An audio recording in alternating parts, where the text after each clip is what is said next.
mahasiswa dari program studi S1 Edukasi Institut Teknologi Kesehatan Malang Unpad Cikarang saja. Sebelumnya perkenalkan terlebih dahulu, saya Gus Dewi Kusdiansah dan rekan saya Jenika Putri Kusumaningrum. Baik, sebelumnya sebelum kita memasuki pada acara ini, yaitu pada acara penyuluhan nanti, akan saya jelaskan mengenai SAP. Apa itu SAP? Yaitu Satuan Acara Penyuluhan, dengan topik pendidikan dan edukasi gizi pada remaja SMA.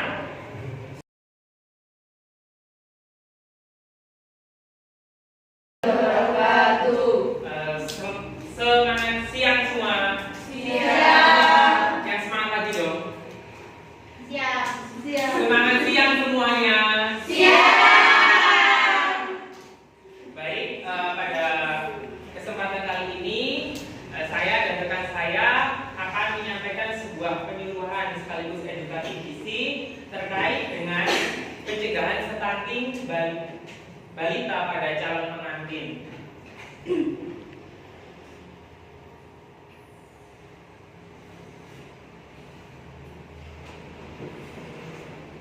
Nah, adapun pokok pembahasan yang nanti akan kita diskusikan secara bersama, yang pertama yaitu adanya pengertian stunting, yang kedua ada faktor resiko terjadinya stunting, yang ketiga yaitu ada tanda dan gejala stunting, dan yang keempat yaitu ada pencegahan stunting. Sebelumnya, adik-adik di sini ada yang tahu nggak stunting itu apa? Kekurangan gizi.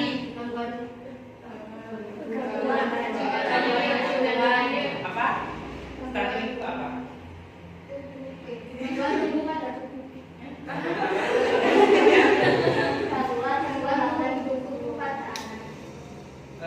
Untuk adiknya apa?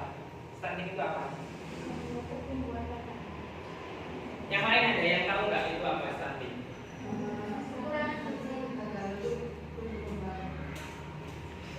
Baik. Jadi kita samakan persepsi. Jadi stunting sendiri ini secara teori ini merupakan salah satu gangguan pertumbuhan yang sering terjadi pada anak. Stunting sendiri ini merupakan sebuah gangguan pertumbuhan linier yang disebabkan oleh adanya malnutrisi, asupan zat gizi kronis yang terjadi secara berulang-ulang dan dalam jangka waktu yang lama, ditandai dengan nilai Z-score tinggi badan menurut usia, tinggi badan berumur kurang dari 2 standar deviasi menurut standar WHO atau Badan Kesehatan Dunia. Slide selanjutnya. Nah, selanjutnya ini mengenai masalah gizi di Indonesia.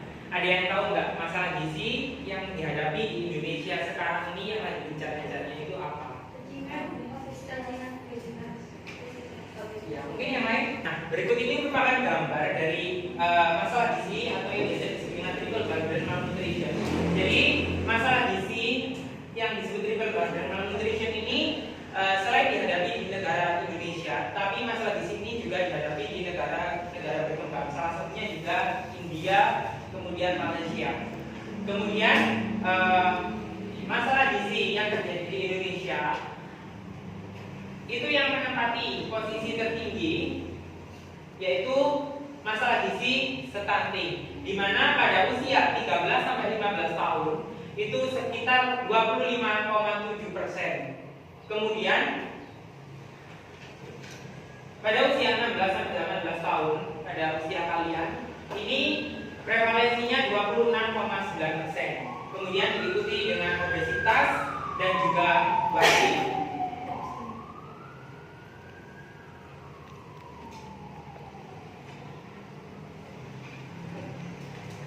Terkait kondisi di Indonesia, dapat kita ketahui bersama karena Indonesia ini merupakan negara kepulauan, sehingga permasalahan gizi tersebut sulit untuk dipecahkan dan dituntaskan dalam jangka waktu yang cepat.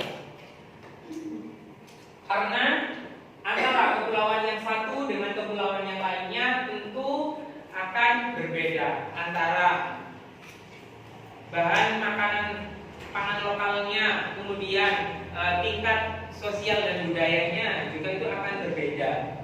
Nah, saat ini Indonesia tengah menghadapi masalah kesehatan yang serius, di mana harus mendapatkan perhatian yang serius, yakni masalah gizi yang disebut dengan triple burden malnutrition, di mana 30,8% balita di Indonesia ini mengalami stunting.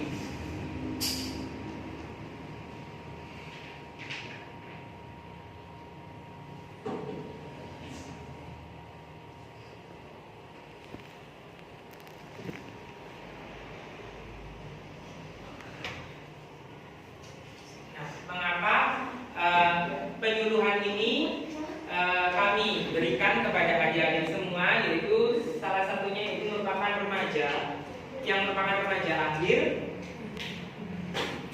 Dan topik penyuluhan kali ini merupakan pencegahan stunting balita pada calon pengantin. Yaitu ada yang tahu mengapa sasarannya kok diberikan pada adik-adik, yaitu khususnya dari remaja SMA.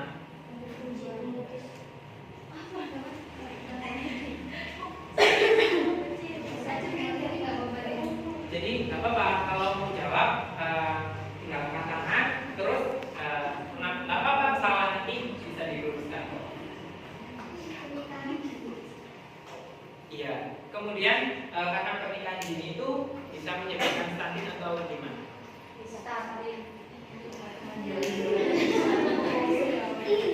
Kayak belum tahu di sini. Jadi mengapa penyuluhan kali ini diberikan pada adik-adik seusia kalian, yaitu khususnya pada remaja seusia SMA, dikarenakan remaja ini merupakan kunci pemutus dari permasalahan stunting.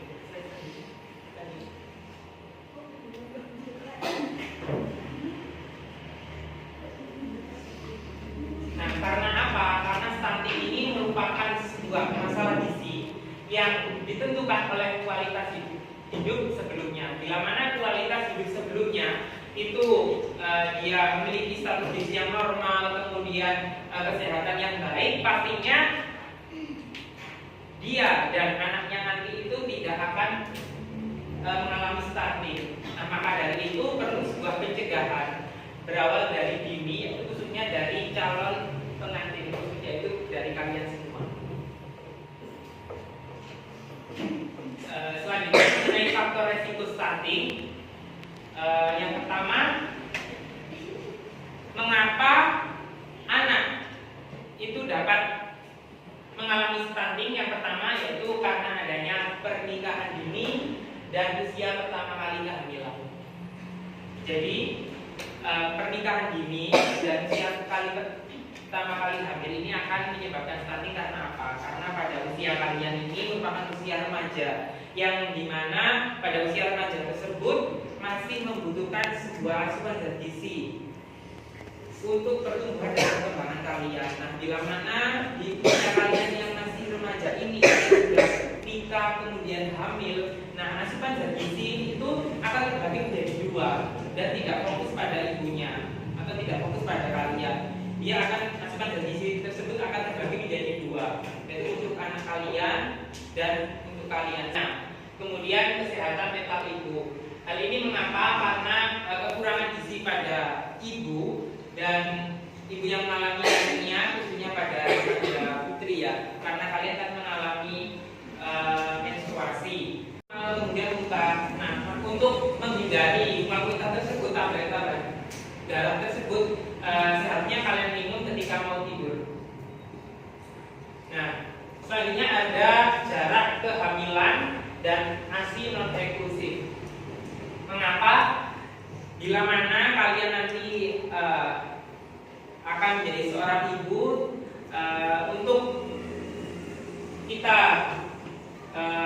dalam melakukan program hamil nantinya harus diperhatikan antara jarak kehamilan antara anak yang pertama dengan anak yang kedua. Bila mana jarak kelahirannya itu terlalu pendek, sehingga anak pertama ini yang seharusnya dia mendapatkan ASI eksklusif selama 2,5 tahun, tapi tidak tersampaikan. dikarenakan ibunya sudah mengalami hamil. Selanjutnya itu adanya penyampihan yang terlalu cepat dan adanya penyakit infeksi. Bila mana anak yang dilakukan penyampaian, mohon maaf, fokus. Bila mana penyampaian itu pada anak itu dilakukan secara cepat, nantinya dia juga akan memiliki tingkat kekebalan tubuh yang rendah. Dia akan mudah terkena penyakit infeksi, kemudian mudah sakit, kemudian faktor resiko dari terjadinya stunting yaitu adanya kondisi lingkungan. Kondisi lingkungan seperti apa? Yaitu seperti sanitasi hygiene yang buruk, kemudian akses air bersih ini kurang. Mengapa? Karena pada balita maupun ibu hamil itu merupakan kelompok rentan. Kelompok rentan ini maksudnya ketika kalian membuat susu misalnya buat anak maupun diri kalian yang sedang hamil, bila mana akses air tersebut itu tercemar oleh sebuah limbah ataupun bahan kimia lainnya, nantinya di situ akan menjadikan faktor sebagai keracunan bagi tubuh kalian, itu bisa mengakibatkan pada keracunan janin hingga terjadinya kematian janin. Kemudian ketidakmampuan mengakses pangan yang bergizi dan beragam, dikarenakan selanjutnya ini merupakan tanda dan gejala dari stunting. Tanda dan gejala stunting ini dapat kita lihat bila mana nantinya anak kita nanti itu mengalami stunting itu memiliki tanda dan gejala seperti anak memiliki tubuh yang lebih pendek dibandingkan anak seusianya. Kemudian proporsi tubuh yang cenderung normal, namun anak terlihat lebih kecil dari usianya. Kemudian berat badan juga rendah dibandingkan anak seusianya. Selain itu juga pertumbuhan tulang dan gigi ini tertunda dikarenakan asupan zat gizi yang masuk pada tubuh anak tersebut ini kurang dan tidak optimal. Kemudian ada performa buruk pada tes dan perhatian memori belajar. Jadi pada anak stunting ini dia lebih cenderung untuk memori belajar dan memori belajarnya ini kurang sehingga dia terlihat pasif dalam ketika belajar di sekolah. Kemudian pada usia 8-10 tahun anak menjadi lebih pendiam dan kurang aktif. Kemudian jika memasuki usia remaja, anak stunting ini akan mengalami pubertas yang terlambat.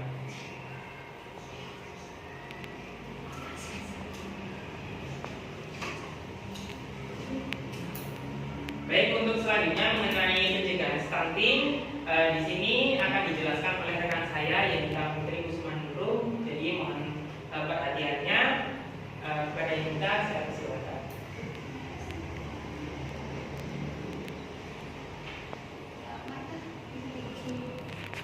Assalamualaikum warahmatullahi wabarakatuh. Perkenalkan di sini saya akan meneruskan penjelasan dari yang sudah disampaikan Mas Rulis tentang pencegahan dari stunting. Untuk sebelumnya masih semangat atau belum? Kenapa Pak masih loyo? Belum makan? Ini tadi udah istirahat belum? Belum. Oke. Sedikit lagi sebentar lagi kita selesai. Untuk yang selanjutnya yaitu pencegahan stunting. Ada yang tahu nggak cara pencegahannya itu seperti apa? Ayo, angkat tangan. Apa? Makan makanan bergizi. Atas nama siapa? Arina.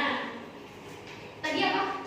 Makan Makanan yang bergizi, minum vitamin, serta menjaga pola hidup yang sehat. Oke, baik, sudah benar. Ada yang lagi yang bisa ngasih masukan lagi nih apa? Pencegahan. Ada yang tahu? Nggak ada. Oke, baik, sekarang saya jelaskan. Pencegahan stunting ini dapat dilakukan dengan program yaitu benahi gizi, di mana benahi gizi ini merupakan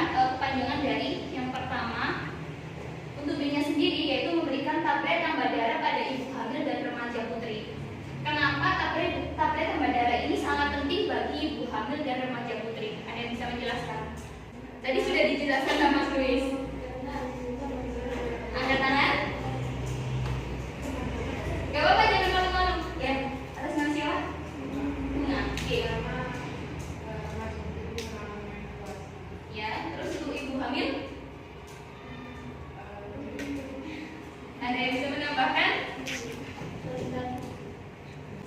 Gak ada. Oke.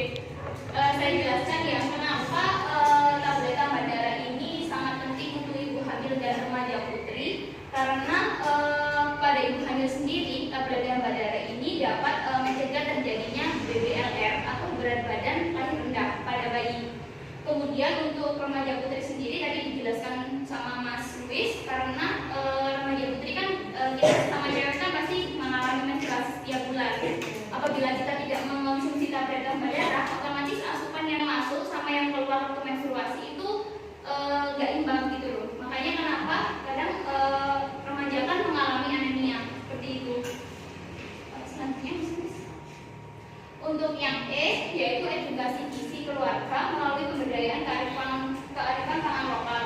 Kenapa demikian? Karena Indonesia sendiri kan merupakan salah satu kepulauan yang memiliki sumber daya dari kayak pertanian, terus perkebunan. Ini kan sangat luas kan, dari Sabang hingga Merauke. Oleh karena itu di setiap daerah kan pasti memiliki pangan lokal yang berbeda-beda. Makanya dari pemerintah sendiri menekankan untuk pemberdayaan kearifan pangan lokal ini sebagai salah satu pencegahan stunting. Untuk yang N sendiri itu merupakan nutrisi ibu hamil dan bayi. Nah, kenapa difokuskan nutrisi ini sangat penting? Karena apabila nutrisi ibu hamil dan balita kurus ini dapat terpenuhi, otomatis ibu hamil sendiri akan sehat, dan untuk angka balita kurus atau stunting ini dapat dicegah gitu loh. Terus selanjutnya Mas Luis. Kemudian ada akses air bersih, sanitasi lingkungan yang tersedia dan memenuhi syarat kesehatan. Karena air bersih dan sanitasi lingkungan ini sangat berpengaruh terhadap pencegahan stunting, dikarenakan apabila air bersih dan sanitasi lingkungan ini buruk, otomatis kan ibu hamil sama janinnya kan bermasalah. Untuk ibu hamilnya sendiri mungkin dapat terjadi nyakit, kemudian untuk bayinya sendiri mungkin bisa BBLK atau bayi prematur. Seperti itu. Untuk hanya hidup sehat dimulai dari diri sendiri. Kenapa dari diri sendiri? Karena kan kalau kita bisa menjaga kesehatan tubuh kita, otomatis kan kita akan berpengaruh terhadap keluarga kita. Mungkin seumpama kita terbiasa mencuci tangan, keluarga mungkin kan tanya, kenapa sih kamu sering cuci tangan atau seperti apa? Otomatis kan kita bisa menjelaskan. Nah, dari itu kan kita bisa setidaknya berpengaruh nih terhadap keluarga kita gitu. Oke. Terus selanjutnya yaitu intervensi gizi pada ibu hamil KEK rajin membawa ke posyandu. Kenapa KEK? Karena kekurangan energi kronis ini dapat berpengaruh terhadap bayi prematur dan berat badan bayi lahir rendah. Oleh karena itu, untuk ibu hamil ini diharapkan sering membawa ke posyandu atau minimalnya 6 kali dalam siklus kehamilan. Nah, untuk 2 kalinya itu kalau bisa ke dokter. Kan biasanya kan ada USG dan sebagainya karena itu agar bisa memantau pertumbuhan dan perkembangan janinnya. Terus selanjutnya yaitu gerakan masyarakat hidup sehat pada setiap siklus kehidupan. Kenapa germas ini sangat berpengaruh? Karena apabila di suatu masyarakat atau di suatu daerah memiliki lingkungan yang bersih, terus masyarakatnya juga tanggap akan kebersihan lingkungan, otomatis kan stunting ini kan dapat diberantas gitu loh. Maka dari itu kenapa stunting ini sangat berpengaruh dengan gerakan masyarakat hidup sehat. Selanjutnya ada intervensi makanan pada gizi buruk dan gizi kurang. Kenapa makanan ini berpengaruh? Tadi sudah saya jelaskan. Karena kan seorang balita nggak mungkin nih mereka makan sendiri, ya kan? Pasti kan dari ibu. Kalian sebagai calon ibu atau sebagai sebagai calon pengantin, otomatis kan nggak mungkin ngasih anak bayi sama dikasih makanan yang tidak sesuai dengan apa yang mereka butuhkan. Maka dari itu makanan ini sangat penting bagi gizi buruk dan gizi kurang. Kemudian zinc diberikan pada balita. Kenapa zinc diberikan? Karena zinc ini merupakan salah satu mikronutrien yang dapat berpengaruh terhadap pertumbuhan dan perkembangan balita. Untuk I yaitu keluarga. Kenapa difokuskan kepada pendekatan keluarga? Karena keluarga ini kan siklusnya kecil kan, mungkin kan seorang ayah, ibu sama anak. Nah, kenapa ini melalui pendekatan keluarga? Karena kan sesuatu hal yang baik itu kan biasanya dimulai dari sesuatu yang kecil. Nah, kenapa diperhatikan 1000 hari pertama? Karena pada 1000 hari pertama ini pertumbuhan otak, kemudian pertumbuhan dan perkembangan otak itu sangat laju, maksudnya sangat pesat. Nah, maka dari itu difokuskan pada pendekatan keluarga itu.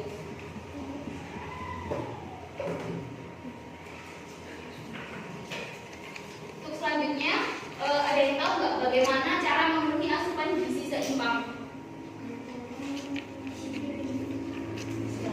Udah dibagi ya? Oke, gimana? Udah sama siapa? Ada apa tadi? Lupa. Arina, apa? Masih 4 sehat 5 sempurna. Oke. Ada yang lain?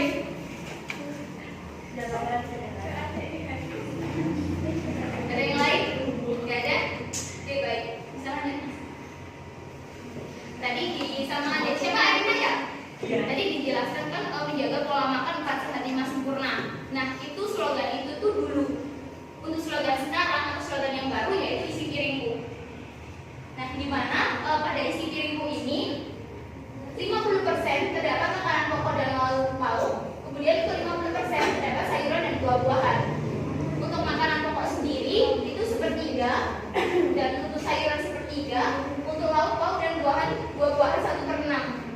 Untuk adik-adik yang tahu makanan pokok itu contohnya seperti apa? Angkat tangan. Ayo. Ada sama siapa? Bella. Iya. Apa? Terus? Yang terus nggak apa-apa. Ya. Ada yang di mana? Kok yang aktif di sini? Yang di mana?